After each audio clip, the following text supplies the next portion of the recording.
अगर किसी सार्वजनिक ग्राउंड में साल में 2 बार नमाज हो सकती है, साल में 2 बार, 365 में से 365 दिन होते ना साल में, उसमें 2 दिन नमाज होगी, 363 दिन खाली है मामला, तो फिर उसी मैदान में साल में 1 बार गणेश उत्सव क्यों नहीं मनाया जा सकता? आज पाठशाला में सबसे पहले इसी का चैप्टर खोल रहा हूं, क्योंकि इस देश में असली असहिष्णुता क्या है, इंटॉलरेंस क्या है, गंगा जमुनी तहजीब की बड़ी बड़ी बातें करने वालों का असली चेहरा क्या है, आज आपको दिखाऊंगा। इस पर पिछले कुछ दिन की घटनाओं ने बड़ी गवाही दे दी। पिछले कुछ दिन में कर्नाटक में एक बड़ा विवाद चल रहा है, और विवाद क्या है कि जिस ईदगाह ग्राउंड पर सार्वजनिक नमाज होती है, जहां दूसरे मुस्लिम त्योहार मनाए जाते हैं, वहां पर गणेश उत्सव मनाए जाने का विरोध हो रहा है। इतना विरोध हो रहा है कि मामला हाईकोर्ट और सुप्रीम कोर्ट तक पहुंच जा रहा है। बेंगलुरु के एक ईदगाह ग्राउंड में गणेश उत्सव मनाने पर तो सुप्रीम कोर्ट ने यथास्थिति बनाए रखने का आदेश कल दे दिया, लेकिन हुबली के एक ईदगाह ग्राउंड में गणेश उत्सव मनाने की इजाजत कर्नाटक हाईकोर्ट ने कल आधी रात को दे दी कि यहां गणेश उत्सव होगा। हाईकोर्ट की इजाजत के बाद आज सुबह हुबली के ईदगाह ग्राउंड में गणपति की स्थापना की गई। बड़ी संख्या में पुलिस को भी लगाया गया। ईदगाह ग्राउंड में 3 दिन का गणेश उत्सव मनाने की परमिशन वहां के नगर निगम ने दी थी, लेकिन इसके विरोध में कुछ लोग हाईकोर्ट चले गए। हाईकोर्ट में विरोध की दलीलें चली नहीं। हाईकोर्ट की हरी झंडी को अपनी बड़ी जीत मानते हुए गणपति के भक्तों ने जश्न मनाया। ईदगाह मैदान में विधिवत पूजा अर्चना के साथ बप्पा को स्थापित किया गया। श्रद्धालुओं की मौजूदगी में भगवान गणेश की आरती उतारी गई। एक बार उसकी तस्वीरें आपको दिखा देता हूं।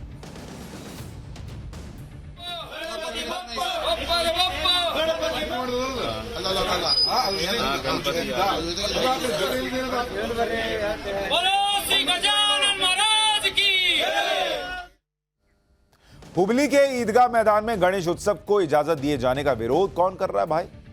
इस्लामिक संस्था अंजुमने इस्लाम ने विरोध किया। अच्छा, इसकी दलील क्या है? अंजुमने इस्लाम ने विरोध तो कर दिया, विरोध करने के लिए कुछ बताओगे ना भाई, क्यों वहां पर गणेश उत्सव नहीं हो सकता? तो दलील सुनिए जरा।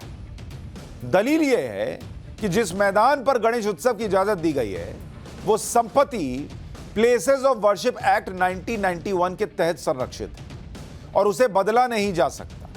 मतलब अगर किसी मैदान में, खुले मैदान में गणेश उत्सव हो जाएगा तो वो मैदान का कैरेक्टर बदल जाएगा। एक तो पहले यह बताओ बॉस कि मैदान हिंदू मुस्लिम कैसे होने लगा? सड़क पर लोग नमाज पढ़ते हैं तो सड़क क्या मुसलमान हो जाती है या इस्लामिक सड़क हो जाती है क्या? सड़क पर अगर गणेश उत्सव निकलता है तो क्या हिंदू सड़क हो जाती है क्या? उसका कैरेक्टर हिंदू हो जाता है क्या? तो मैदान का कैरेक्टर कैसे 1991 एक्ट के तहत आता है ये तो समझ से परे, लेकिन वो कैरेक्टर बदल जाएगा अगर वहां गणेश उत्सव हो गया। नगर निगम को किसी भी संप्रदाय की जमीन को पूजा स्थल के रूप में बदलने का कोई अधिकार नहीं है, यह तर्क दिया गया। मतलब अगर गणेश उत्सव हो जाएगा तो पूजा स्थल हो जाएगा, वहां साल में 2 बार नमाज पढ़ते हैं तो पूजा स्थल नहीं होता है। जैसे आपको लग रहा है कि क्या दलील है जी, ये कोई दलील है, वैसे ही हाईकोर्ट को लगा। हाईकोर्ट में भी दलील चली नहीं। कर्नाटक हाईकोर्ट ने साफ साफ कहा कि जिस ग्राउंड पर विवाद है वो हुबली धारवाड़ नगर निगम का है बॉस, तुम्हारा नहीं है। अंजुमने इस्लाम सिर्फ एक लीज होल्डर है जिसे 999 साल के लिए 1 रुपए सालाना की फीस पर लीज मिली हुई है। एक तो तुम एक रुपया 999 साल की लीज के लिए 1 रुपया साल का दे रहे हो। पहले तो इसका जवाब दो कि ये कौन सी लीज है भाई? 1 रुपया सालाना, पूरा मैदान 1 रुपया सालाना के लीज पे, और लीज पर मिलने का मतलब अधिकार नहीं हो जाता है। हाईकोर्ट ने कहा कि जिस प्रॉपर्टी पर विवाद है वो धार्मिक जगह नहीं है, वहां बकरीद और रमजान के मौके पर नमाज की इजाजत दी जाती है। इसके अलावा बाकी वक्त यहां बाजार लगता है या पार्किंग की जगह की तरह यह मैदान इस्तेमाल होता है। मतलब बाजार लगा दो ठीक, पार्किंग में गाड़ी लगा दो ठीक, लेकिन हिंदू वहां पर अगर गणेश उत्सव मना ले तो उस मैदान का कैरेक्टर चेंज हो जाएगा। और इस देश में कहने को गंगा जमुनी तहजीब है बॉस। कोर्ट ने यह भी कहा कि ईदगाह को पूजा स्थल विशेष प्रावधान अधिनियम 1991 के तहत पूजा स्थल घोषित नहीं किया गया है। याचिकाकर्ता ने ऐसे कोई साक्ष्य भी पेश नहीं किए जो यह साबित करते हो कि नगर निगम ने इस जगह को पूजा स्थल घोषित किया है।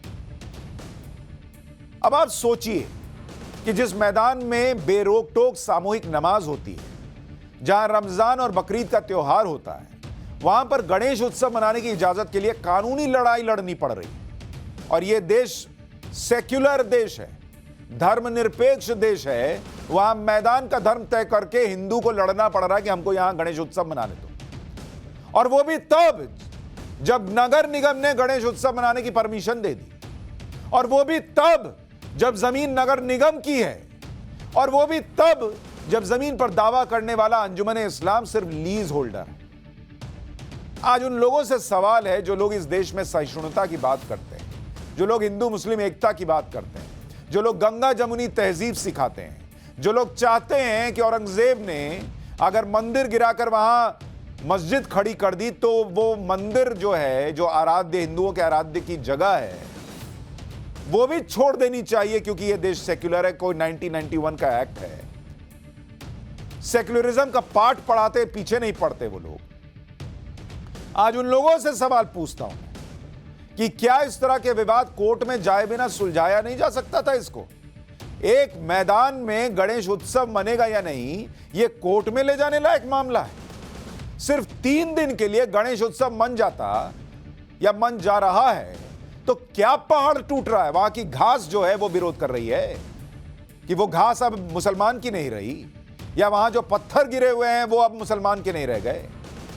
क्या पहाड़ टूट गया अगर वहां पर गणेश उत्सव बन गया? गंगा जमुनी तहजीब की बात करने वालों ने बड़ा दिल क्यों नहीं दिखाया बॉस? सारा बड़ा दिल का ठेका जो है वो हिंदुओं पर छोड़ दिया है। क्या गणेश उत्सव के लिए खुद ग्राउंड देकर एक मिसाल नहीं दी जा सकती थी? सार्वजनिक मैदान को सिर्फ एक धर्म के लिए कैसे रिजर्व मान लिया जाए? कल को फिर सड़क पर नमाज पढ़ते पढ़ते सड़क जो है वो कह दिया जाएगा इस धर्म विशेष की यहां से जो है वो अब गणेश उत्सव का मार्च नहीं निकल सकता, रामनवमी की शोभा यात्रा नहीं निकल सकती। कल को यह भी होगा क्या? हुबली के जिस ईदगाह मैदान में गणेश उत्सव की इजाजत दी गई है, वो मैदान कर्नाटक की राजनीति में वर्चस्व का केंद्र रहा। इससे जुड़ा विवाद 100 साल पुराना है। ये वो मैदान है जिसे लेकर लंबी कानूनी लड़ाई लड़ी गई। पहले आपको इस मैदान से जुड़ा एक बार इतिहास बता देता हूं। साल 1921 में अंजुमने इस्लाम और नगर निगम के बीच एक समझौता हुआ। इसके तहत अंजुमने इस्लाम को इस मैदान में साल में 2 बार सामूहिक नमाज पढ़ने का अधिकार मिला। कब मिला? 1921। यह अधिकार 999 साल के लिए वैध है। हालांकि यह समझौता किस आधार पर, किन हालात में हुआ, इस पर भी विवाद है। विवाद तब शुरू हुआ जब अंजुमने इस्लाम ने साल 1972 में इस मैदान पर एक कमर्शियल परिसर बनाने की कोशिश की। नमाज पढ़ने की इजाजत थी, साल में 2 बार कमर्शियल परिसर बनाने लगे। अदालत में चला गया आदमी, अदालत में चुनौती दे दी। 1995 में हाईकोर्ट ने माना कि यह मैदान अंजुमने इस्लाम की संपत्ति नहीं है। 95 में माना जा चुका है और कमर्शियल परिसर को ध्वस्त करने का निर्देश दे दिया। अंजुमने इस्लाम ने हाईकोर्ट के फैसले के खिलाफ सुप्रीम कोर्ट में अपील कर दी। साल 2004 में मामले को सुलझाने के लिए एक समिति का गठन किया गया। 2009 में हुबली नगर निगम ने सुप्रीम कोर्ट को बताया कि बातचीत में नहीं निकला बॉस, वार्ता विफल हो गई। अब आप देखिए, साल 2010 में सुप्रीम कोर्ट ने अपने आदेश में ईदगाह को एचडीएमसी की संपत्ति मान लिया। यह भी कहा कि अंजुमने इस्लाम के पास साल में 2 बार सामूहिक नमाज का लाइसेंस है। सुप्रीम कोर्ट ने अंजुमने इस्लाम के मैदान पर दावे को खारिज कर दिया। कोर्ट ने यह भी कहा कि उस समझौते को लीज नहीं कहा जा सकता। मतलब सुप्रीम कोर्ट ने भी मान लिया कि ये संपत्ति के मालिक नहीं है जो बताएंगे कि यहां गणेश उत्सव होगा कि नहीं होगा। हुबली का ईदगाह मैदान वो जगह है जहां पर तिरंगा फहराने को लेकर भी विरोध का इतिहास है। कुछ लोग सोच सकते हैं अरे गणेश उत्सव की बात हो रही है, इस मैदान में तिरंगा फहराने से भी रोका जाता था बॉस। यहां पर 1990 के दशक से तिरंगा फहराने की कोशिशें की गई थी, लेकिन कर्नाटक की तत्कालीन कांग्रेस सरकार इसे बार बार रोकती रही। क्या बोलकर कि धार्मिक माहौल बिगड़ सकता है। ऐसा कौन सा तिरंगा फहराने से धार्मिक माहौल बिगड़ जाता है भाई? और वो कौन सा धर्म है जिसको तिरंगे से दिक्कत है? और मैदान में तिरंगा फहर जाएगा तो किसी धर्म को दिक्कत क्या होनी चाहिए? 1994 में बीजेपी की नेता उमा भारती ने सबको चुनौती देते हुए यह कहा कि वो 15 अगस्त को ईदगाह मैदान में तिरंगा फहराएंगी, क्योंकि यह मैदान सिर्फ मुस्लिम संगठनों का नहीं है, सबका है। उमा भारती के ऐलान के बाद हुबली में कर्फ्यू लगाना पड़ा या लगा दिया गया, लगाना क्या पड़ा, लगा दिया गया। तत्कालीन कांग्रेस के मुख्यमंत्री वीरप्पा मोइली की सरकार ने रैपिड एक्शन फोर्स लगा दिया। मतलब कांग्रेस की सरकार थी, वीरप्पा मोइली मुख्यमंत्री थे, तिरंगा फहराने कोई जा रहा है तो उसको रोकने के लिए वहां पर रैपिड एक्शन फोर्स लगा दिया, तिरंगा फहराने से रोकने के लिए। हुबली में तिरंगा फहराने के लिए जाने वाले बीजेपी नेताओं को गिरफ्तार किया जाने लगा। लेकिन कर्फ्यू के बावजूद, ये तब की तस्वीर दिखा रहा हूं आपको, कर्फ्यू के बावजूद 15 अगस्त 1994 को बीजेपी नेता उमा भारती इस मैदान में तिरंगा फहराने के लिए पहुंचने वाली थी। इससे पहले ही उमा भारती और बीएस येदियुरप्पा को गिरफ्तार कर लिया गया। इसी दौरान तिरंगा फहराने के लिए जा रही भीड़ पर पुलिस ने फायरिंग की, जिसमें 5 लोग मारे गए। तिरंगा फहराने के लिए जा रही भीड़ पर गोली चल गई कि ईदगाह मैदान में तिरंगा मत फहरा देना। ये रहा है इस देश में सो कॉल्ड सेक्युलरिज्म। कई वर्षों के विरोध के बाद इस मैदान में 1997 में जाकर खुद अंजुमन इस्लाम ने एचडी देवेगौड़ा के दखल और राजनीतिक दबाव में ईदगाह मैदान में तिरंगा फहराया। 1997 कर्नाटक के हुबली ईदगाह मैदान के बारे में हमने आपको बता दिया। कर्नाटक के बेंगलुरु में भी ऐसा ही एक ईदगाह मैदान है जहां गणेश उत्सव मनाने को लेकर बातें कोर्ट तक पहुंची हैं। 2 तस्वीरें आपको दिखाता हूं। एक तरफ हुबली का ईदगाह मैदान जहां गणेश उत्सव मनाया जा रहा है, गणेश की प्रतिमा स्थापित है। दूसरी तरफ बेंगलुरु का ईदगाह मैदान है जहां भारी पुलिस बल तैनात है। बेंगलुरु के मामले में सुप्रीम कोर्ट ने यथास्थिति बरकरार रखने के लिए कहा है, लेकिन हुबली के मैदान के लिए अलग फैसला इसलिए दिया गया क्योंकि बेंगलुरु के ईदगाह मैदान को लेकर मालिकाना हक का विवाद था, जबकि हुबली का जो ग्राउंड है वहां के मालिकाना हक को लेकर स्थिति साफ है कि वो मैदान नगर निगम का है। इसलिए कर्नाटक हाईकोर्ट ने अपने फैसले में यह कहा कि बेंगलुरु के चामराजपेट ईदगाह मामले में सुप्रीम कोर्ट का फैसला इस मामले में मान्य नहीं है। बेंगलुरु के चामराजपेट की ईदगाह को लेकर क्या विवाद है, इस पर मुस्लिम पक्ष का क्या दावा है, वो भी बता देता हूं। पूरा विवाद चामराजपेट में 2 एकड़ से ज्यादा जमीन को लेकर है। मुस्लिम पक्ष का कहना है कि 1871 से इस जमीन पर उनका दखल रहा। 1871 और 1931 के दस्तावेजों में इसका जिक्र भी किया गया। सेंट्रल मुस्लिम एसोसिएशन 1965 से ईदगाह मैदान की देखरेख कर रहा है। इस जमीन का इस्तेमाल इबादत और कब्रिस्तान के रूप में करते रहे। मुस्लिम पक्ष का कहना है कि मैसूर स्टेट वक्फ बोर्ड ने इसे वक्फ प्रॉपर्टी घोषित किया। वक्फ होने के बाद प्रॉपर्टी के चरित्र में कोई बदलाव नहीं हो सकता। ईद और बकरीद के मौके पर यहां सामूहिक नमाज पढ़ी जाती है। बाकी दिन इस मैदान को बच्चे खेलने के लिए इस्तेमाल करते हैं। बच्चा खेल ले, उस मैदान में गाड़ी की पार्किंग हो जाए, बाजार लग जाए, लेकिन 3 दिन गणेश उत्सव मत मना लेना। मुस्लिम पक्ष का दावा है कि चामराजपेट ईदगाह का मैदान का मालिकाना हक वक्फ बोर्ड के पास है, जबकि बृहद बेंगलुरु महानगर पालिका बीबीएमपी ने वक्फ बोर्ड के दावे को खारिज किया। बीबीएमपी कह रही है कि चामराजपेट ईदगाह मैदान पर मालिकाना हक जो है वो बीबीएमपी के पास है। 1974 में पूरे शहर का नए तरीके से सर्वे कराया गया था और उस दौरान वक्फ बोर्ड ईदगाह मैदान पर अपना दावा साबित नहीं कर पाया था। वक्फ बोर्ड जमीन के संबंध में कोई दस्तावेज पेश नहीं कर पाया था। 1965 से जमीन की देखरेख के बाद भी वक्फ बोर्ड जमीन अपने नाम नहीं करा पाया। 6 अगस्त 2022 को बीबीएमपी ने ईदगाह मैदान को राजस्व विभाग की संपत्ति घोषित किया।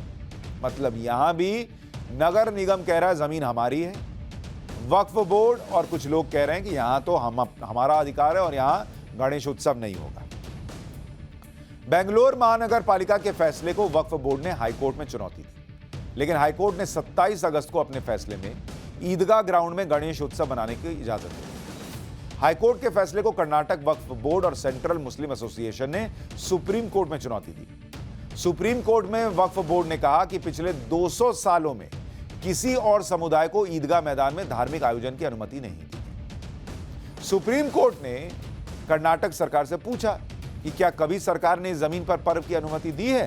कर्नाटक सरकार ने कहा ऐसा नहीं हुआ। लेकिन कर्नाटक सरकार ने यह भी कहा कि ऐसा पहले नहीं हुआ है, इसका मतलब यह भी नहीं है कि अब ऐसा नहीं हो सकता। भाई पहले नहीं हुआ, तब एक अलग सेक्युलरिज्म देश में चल रहा था। अब अगर दिया जा रहा है मैदान और वो कहा जा रहा है कि नगर निगम की संपत्ति है, तो किसी को क्यों दिक्कत होनी चाहिए। कर्नाटक सरकार ने कहा कि 200 सालों से जमीन का इस्तेमाल खेल के मैदान के रूप में हो रहा है। राजस्व विभाग के दस्तावेजों में जमीन सरकार के पास है। मुस्लिम पक्ष ने कहा कि उन्हें जमीन के किसी भी अन्य तरीके के इस्तेमाल पर एतराज है। बच्चों के खेलने से कब्जे के मामले में कुछ नहीं बदलता। मुस्लिम पक्ष ने यह भी कहा कि बेंगलुरु नगर निगम ने इसके वक्फ संपत्ति घोषित किए जाने का विरोध नहीं किया, उसे स्वीकार किया है। सुप्रीम कोर्ट ने कहा कि जो 200 सालों में नहीं हुआ तो उसे वैसा ही रहने देते हैं, जो यथास्थिति है उसे बरकरार रखा जाए। सुप्रीम कोर्ट ने सभी पक्षों को कर्नाटक हाईकोर्ट जाने के लिए कहा है, जहां मालिकाना हक को लेकर भी सुनवाई की। बेंगलुरु के मामले में भी वक्फ बोर्ड ने कानूनी लड़ाई लड़ी। ज्ञानवापी मस्जिद के मामले में भी ज्ञानवापी मस्जिद को वक्फ बोर्ड की संपत्ति बताया गया था। मथुरा विवाद में भी वक्फ बोर्ड का जिक्र किया गया था। अब आपको बताता हूं कि वक्फ बोर्ड की देश में कितनी संपत्तियां हैं, कितने करोड़ की संपत्तियां हैं। अगर आप देखने जाएंगे, जिस वक्फ बोर्ड का जिक्र कर रहा हूं उसकी संपत्तियों का जरा हिसाब सुनिएगा तो आपके दिमाग में झन्न झन्न जो है वो इफेक्ट आएगा। वक्फ की संपत्ति का ट्रैक आपको हिसाब बता देता हूं। ये जो वक्फ बोर्ड आप सुनते हैं, अभी क्या होता है वक्फ बोर्ड वो भी आपको बता देता हूं। पूरे देश में अगर आप देखेंगे, देश में वक्फ बोर्ड की 8 लाख से ज्यादा संपत्ति है। 8 लाख से ज्यादा संपत्ति है, प्रॉपर्टी है 8 लाख से ज्यादा। ये रेलवे और डिफेंस के बाद सबसे ज्यादा संपत्ति अगर किसी के पास है तो किसके पास है? वक्फ के पास। इसमें से 1,60,000 संपत्ति ये कहां पर है? ये अकेले यूपी में है, अकेले उत्तर प्रदेश में 1,60,000 से ज्यादा प्रॉपर्टी। बंगाल में कितनी है? बंगाल में 80,000 से ज्यादा, 80,000 प्लस संपत्ति इन्होंने बंगाल में रखी हुई है। कर्नाटक में 54,000 से ज्यादा संपत्ति है।